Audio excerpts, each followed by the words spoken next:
ఇవాళ ఎన్నో కథలు చెప్పారు. కానీ ఈ బిల్డప్ బాబాయ్ చంద్రబాబు నాయుడు గారు, పవన్ కళ్యాణ్ గారు, ఆయన చిన్న బిల్డప్ బాబాయ్, ఈయన ముసలి బిల్డప్ బాబాయ్, వీళ్ళిద్దరూ కలిసి ఎన్ని కబుర్లు చెప్పారు.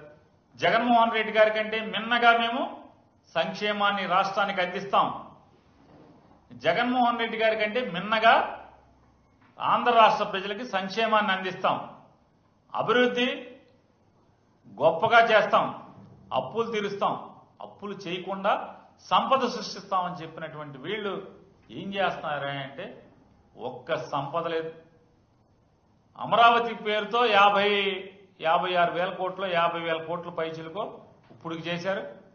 మరోలా ఇంకొక 50,000 కోట్లకి టెండర్లు పిలుస్తామని చెప్తున్నారు. అదొక 1,00,000 కోట్లు. అంటే రాష్ట్రం అంటే అమరావతి మాత్రమే, అమరావతికే 1,00,000 కోట్లు టెండర్ పిలుస్తున్నామని చెప్పేటువంటి గొప్పగా చెప్తున్నారు వీళ్ళు.